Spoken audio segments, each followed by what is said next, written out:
Harihara Veeramallu 24న release అవుతుంది. కానీ ఈలోగా నిర్మాత ఎన్నో అడ్డంకులను దాటాల్సి ఉంటుంది. ఒకవైపు ఓటీటీ బిజినెస్, మరోవైపు థియేట్రికల్ రైట్స్ తెగడం లేదట, ముడిపడ్డం లేదట. నిర్మాతే ఓన్ గా రిలీజ్ చేసుకుంటే ఎంత రావాలి? Have a look. 5 ఏళ్ల పాటు సెట్స్ పైనే ఉన్న వీరమల్లు షూటింగ్ అనే కాదు, అన్ని విషయాల్లోనూ ఎన్నో అడ్డంకులు ఫేస్ చేస్తుంది. ఏడాదిలో పూర్తి కావాల్సిన సినిమా 5 ఏళ్లు తీసుకుంది. Over budget, producer financial problems కారణంగా ఇప్పటికే 2 సార్లు వాయిదా పడి ఎట్టకేలకు 24న థియేటర్స్ లోకి వస్తుంది. రిలీజ్ కు ఇంకా వారమే ఉండగా థియేట్రికల్ రైట్స్ పై ఇంకా చర్చలు జరుగుతూనే ఉన్నాయి. బడ్జెట్ రికవరీ కోసం పవన్ కు ఉన్న ఇమేజ్ కంటే ఎక్కువ రేటుకు థియేట్రికల్ రైట్స్ అమ్మాలని చూస్తున్నారు నిర్మాత. నైజాం ఏరియా తీసుకుంటే ప్రొడ్యూసర్ 60 కోట్లు చెబుతుంటే డిస్ట్రిబ్యూటర్స్ 40 నుండి 45 కోట్లు మాత్రమే ఇస్తారంటున్నారు. ఇదొక్క ఏరియానే కాదు, అన్ని చోట్ల వీరమల్లు బిజినెస్ పరిస్థితి ఇలాగే ఉంది. బిజినెస్ తెగకపోతే సినిమాపై గట్టి నమ్మకంతో ఉన్న నిర్మాత ఏం రత్నం సినిమాను ఓన్ గా రిలీజ్ చేద్దాం అనుకుంటున్నాడు. సినిమాను అమ్మినా, సొంతంగా రిలీజ్ చేసుకున్నా బాక్స్ ఆఫీస్ నుంచి భారీ అమౌంట్ రావాల్సి ఉంది. సినిమాపై పెట్టుబడి, అప్పులు, వడ్డీలన్నీ కలుపుకుంటే వీరమల్లు బడ్జెట్ చేయి దాటిపోయింది. ఇదంతా రికవరీ చేయాలంటే వీరమల్లు బాక్స్ ఆఫీస్ వద్ద భారీ వసూళ్లు రాబట్టాలి. 150 కోట్ల షేర్ వస్తే గానీ వీరమల్లు సేఫ్ కాదట. అంటే 300 కోట్లకు పైగా గ్రాస్ రావాలి. వీరమల్లు ఎప్పటికప్పుడు వాయిదా పడ్డంతో ఓటీటీ సీరియస్ అయింది. సినిమాను ముందుగా 70 కోట్లకు అమెజాన్ తీసుకుందని, రిలీజ్ డేట్స్ మారడంతో 20 కోట్లు తగ్గించేసి 50 మాత్రమే ఇస్తుందట. ఇలా నష్టపోయిన మొత్తాన్ని థియేటర్స్ నుంచి రాబట్టాలంటే పాజిటివ్ టాక్ వస్తే సాధ్యమయ్యే ఛాన్స్ ఉంది. మన స్టార్ మ్యూజిక్ డైరెక్టర్స్ కి కాపీ రాయిల్లు అన్న పేరుంది. ఏ పాట బయటకు వచ్చినా పలానా హాలీవుడ్ మూవీ ట్యూన్ ని దించేశారంటూ ఆధారాలతో సహా నెట్ లో పెట్టేసి ట్రోల్ చేస్తున్నారు. అయితే ఓ ఐటమ్ సాంగ్ విషయంలో సీన్ రివర్స్ అయింది. మన పాటను హాలీవుడ్ కాపీ కొట్టింది. అదెలాగో మీరే చూడండి. హాలీవుడ్ కథలు, ట్యూన్స్ కాపీ చేస్తున్నారంటూ విమర్శలు వస్తూనే ఉంటాయి. తమన్, దేవిశ్రీ, అనిరుద్ అందరిపై కాపీ ఆరోపణలున్నాయి. అయితే పుష్ప కోసం ఇచ్చిన ఐటమ్ సాంగ్ ట్యూన్ ను హాలీవుడ్ కాపీ కొట్టిందని ఆ మధ్య దేవిశ్రీ పేర్కొన్నాడు. దిల్ రాజు డ్రీమ్స్ లాంచింగ్ ఈవెంట్లో దేవిశ్రీ ప్రసాద్ మాట్లాడుతూ, నేను 5 నిమిషాల్లో చెన్నైలో క్రియేట్ చేసిన ఊ అంటావా ఊహు అంటావా సాంగ్ ని ఎవరో కాపీ కొట్టారు. వాళ్ల మీద కేసెయ్యాలా, ఏం చేయాలా అని ఆలోచిస్తున్నానని తెలుగు సాంగ్ ను హాలీవుడ్ కాపీ కొట్టినందుకు గర్వంగా ఉందన్నాడు దేవిశ్రీ. దేవిశ్రీ స్పీచ్ తర్వాత ఊ అంటావా సాంగ్ ను కాపీ కొట్టిందెవరంటూ వెతకడం స్టార్ట్ చేశారు. 7 నెలల క్రితం టర్కిష్ సింగర్ అతియే తన పాటను కాపీ కొట్టినట్లుగా తేలింది. ఈ కాపీ ట్యూన్తో అన్లైనా అంటూ టర్కిష్ భాషలో ఓ ప్రైవేట్ సాంగ్ చేసింది. ఇప్పుడు ఈ సాంగ్ ఒరిజినల్ సాంగ్ పక్కపక్కనే పెట్టి నెటిజన్లు వైరల్ చేస్తున్నారు. ఊ అంటావా సాంగ్ ను హాలీవుడ్ కాపీ కొట్టిందని దేవిశ్రీ చెబితే, ఈ ట్యూన్ కూడా నువ్వు కాపీ కొట్టిందేనంటూ నెటిజన్లు గుర్తు చేస్తున్నారు. ఊ అంటావా సాంగ్ ట్యూన్ ను సూర్య నటించిన వీడొక్కడే మూవీలోని స్పెషల్ సాంగ్ హానీ హానీ నుంచి దేవిశ్రీ కాపీ చేశాడని అప్పట్లో విమర్శలొచ్చాయి. అయితే దేవిశ్రీ దీనిపై స్పందించలేదు. లాస్ట్ మూవీ జనాలకు నచ్చడం లేదు అంటాడు. అయినా రెమ్యునరేషన్ డబుల్ చేశాడు. రెమ్యునరేషన్ ఎంతంటే ఎవరూ బయటికి చెప్పరు. ఇన్కమ్ ట్యాక్స్ డిపార్ట్మెంట్ ఎక్కడ రైడ్ చేస్తుందో అన్న భయం అందరిలో ఉంటుంది. కానీ ఓ దర్శకుడు మాత్రం మొహమాటం లేకుండా 50 కోట్లు తీసుకున్నాను అన్నాడు. ఈ రేంజ్లో పారితోషికం తీసుకున్న ఆ డైరెక్టర్ ఎవరో చూద్దామా? లోకేష్ కనకరాజ్ కు కాస్త ధైర్యం ఎక్కువే. సినిమా బాగోకపోయినా కమర్షియల్ గా హిట్ అయితే ఫెయిల్యూర్ అని ఎవరూ ఒప్పుకోరు. కానీ లోకేష్ మాత్రం లియో జనాలకు నచ్చలేదు. అందుకే ఈసారి 2 ఏళ్ల పాటు ఎక్కువ కష్టపడి కూలీ తీశానన్నాడు. లియోకు 25 కోట్ల రెమ్యునరేషన్ తీసుకున్న లోకేష్ కూలీకొచ్చేసరికి డబుల్ చేసి 50 కోట్లు తీసుకున్నాడు. ఈ విషయాన్ని ఆయనే చెప్పడం విశేషం. ఆగస్టు 14న రిలీజ్ అవుతున్న కూలీ ప్రమోషన్ లో లోకేష్ బిజీగా గడిపేస్తున్నారు. సినిమాకు రజనీకాంత్ 150 కోట్లు, లోకేష్ 50 కోట్లు తీసుకున్నాడన్న వార్త చక్కర్లు కొడుతుంది. ఓ ఇంటర్వ్యూలో లోకేష్ అడిగితే రజనీకాంత్ పారితోషికం గురించి చెప్పలేనని, లియోకు రెట్టింపు రెమ్యునరేషన్ 50 కోట్లు తీసుకున్నానన్నాడు. కూలీ కోసం 50 కోట్ల రెమ్యునరేషన్ ఎందుకు తీసుకోవాల్సి వచ్చిందో కూడా వివరణ ఇచ్చాడు లోకేష్.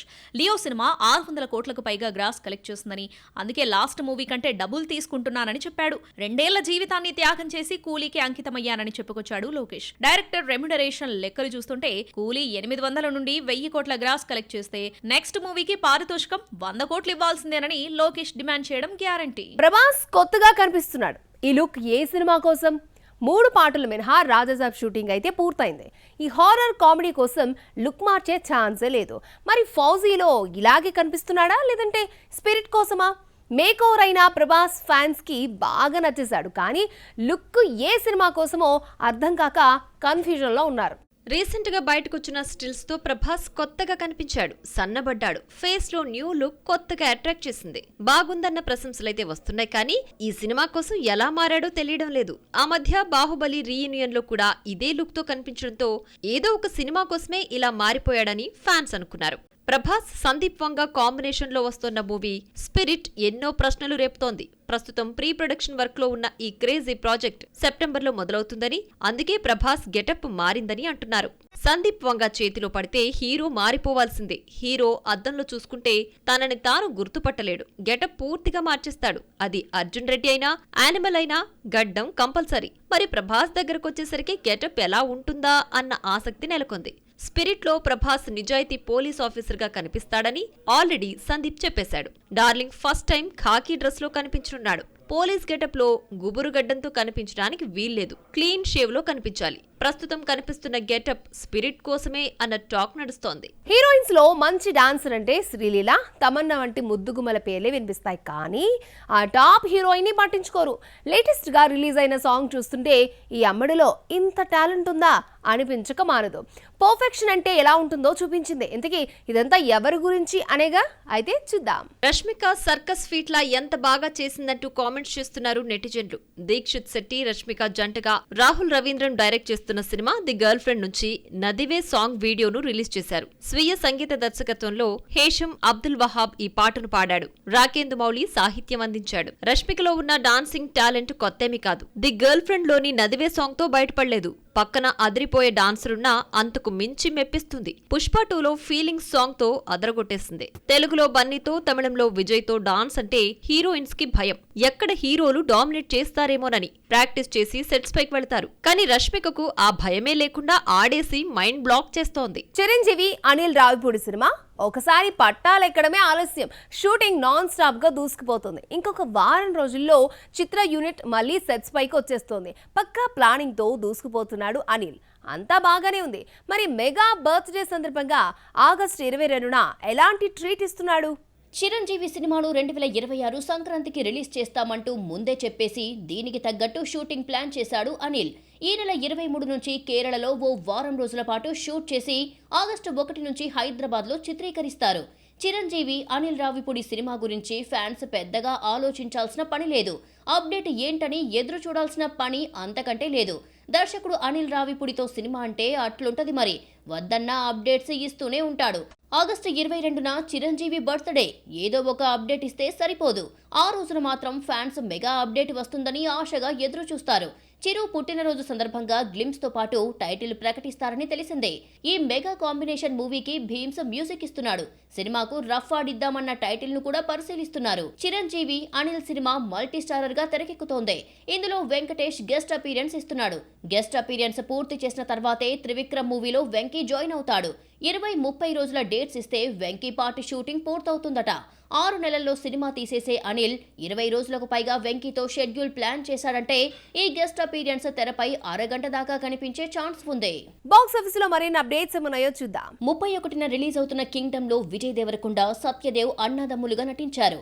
ఈ ఇద్దరి బ్యాక్ డ్రాప్ లో తీసిన అన్న అంటూనే సాంగ్ ను విడుదల చేశారు. కృష్ణకాంత్ రాసిన ఈ పాటకు అనిరుద్ధ్ ట్యూన్ ఇవ్వడంతో పాటు పాడాడు. కుబేరలో హృదయాన్ని హత్తుకున్న నా కొడుక ఫుల్ సాంగ్ ను రిలీజ్ చేశారు. నందకిషోర్ సాహిత్యం అందించగా దేవిశ్రీ ప్రసాద్ మ్యూజిక్ ఇచ్చాడు. సినిమా ఈ నెల 18 నుంచి ఓటీటీ అమెజాన్ ప్రైమ్ లో స్ట్రీమింగ్ అవుతోంది. కమల్ హాసన్ త్వరలో రాజ్యసభ సభ్యుడిగా ప్రమాణ స్వీకారం చేస్తున్న సందర్భంగా రజనీకాంత్ ను కలిసి ఫోటోలను షేర్ చేశాడు.